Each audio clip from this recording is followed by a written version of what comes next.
Hi there and welcome back. It's Sandi MacIver here, and I'm playing with the Syberia Designs August Color Challenge.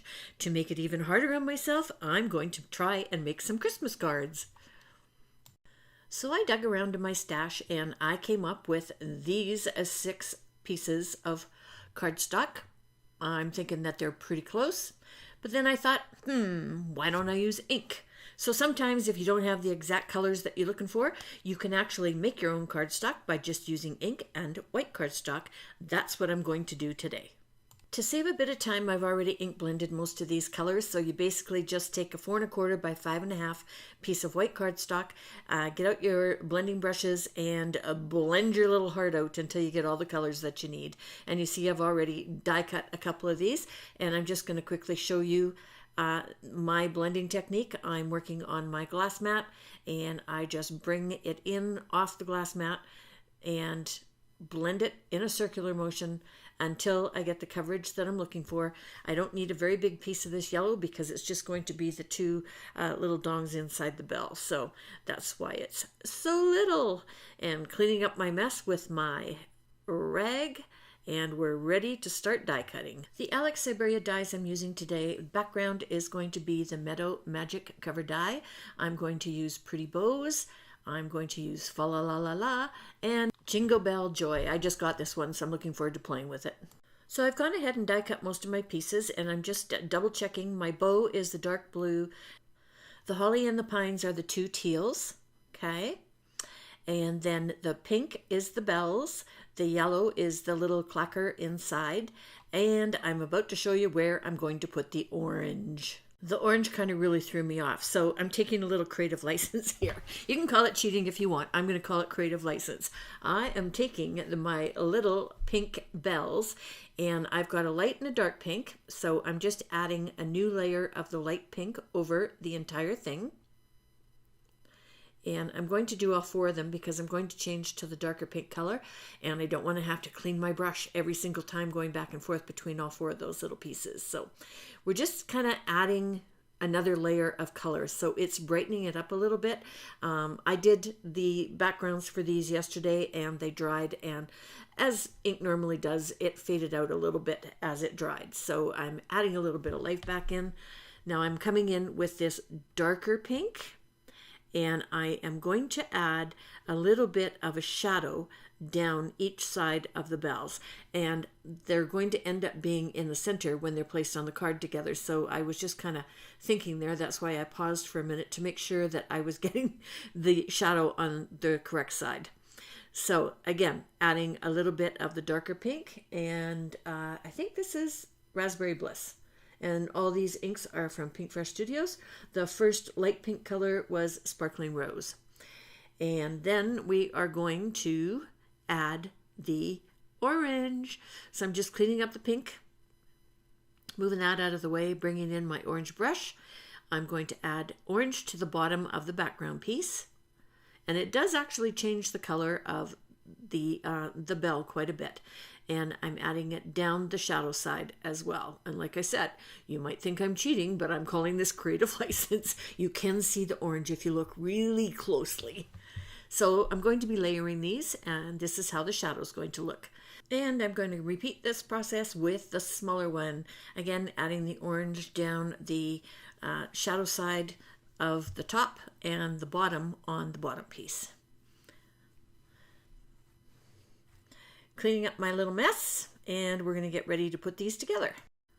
To glue these together, I'm going to use my Barely Art Glue, and I love the fine tip on this little guy.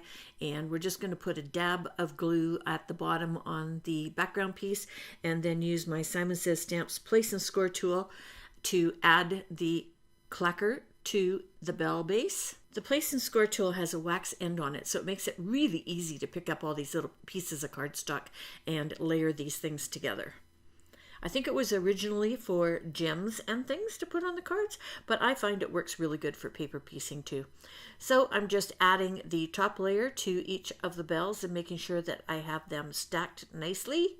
And using the liquid white glue gives you a couple seconds to adjust if you didn't get it on there just quite right. So there we go, our bells are all done. Moving on to the base of the card, it is white Hamlin Mill, 4 1/4 by 11, scored and folded at 5 1/2. I took a piece of 3 3/4 by 5 white cardstock and placed it into the center of the Meadow Magic cover die to get that pretty detail on the front. And I like to call this background noise. I'm going to be building on top of this with all the die cut pieces that we just finished doing, but it's always nice to give some kind of a little background noise behind for some added interest and a little bit of depth in the card.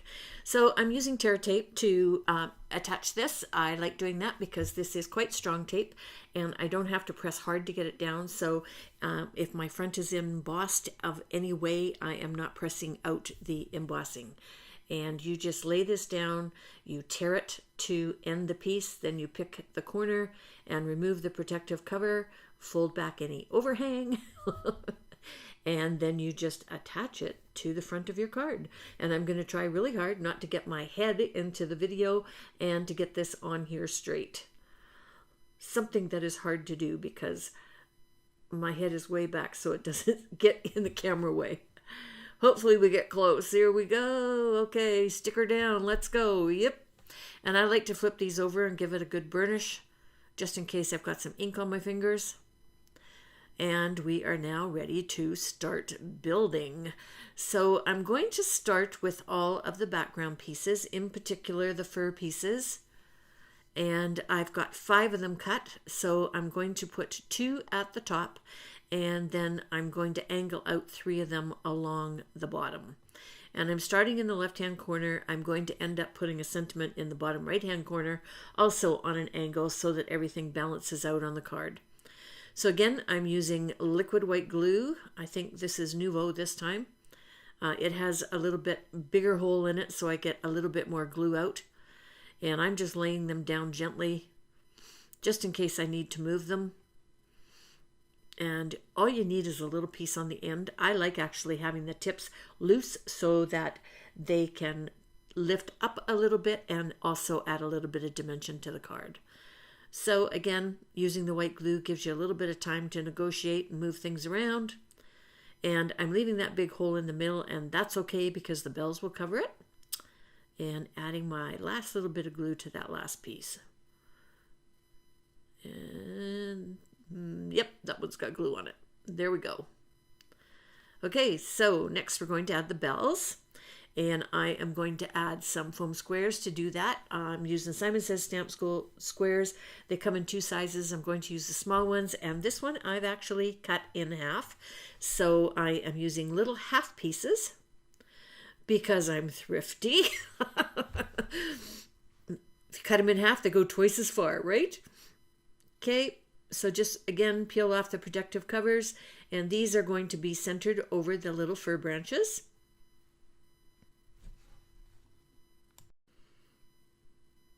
And I just want to tuck this one just underneath, just sliding it under there because I don't want that big gap, that white gap in behind to show. So I'm angling them both so that they look like they're kind of connected in the same place at the top. And now I'm just kind of auditioning where I want my little holly leaves to go. And I've decided I'm going to pop up my holly leaves. So I'm back with my little half pieces of foam square.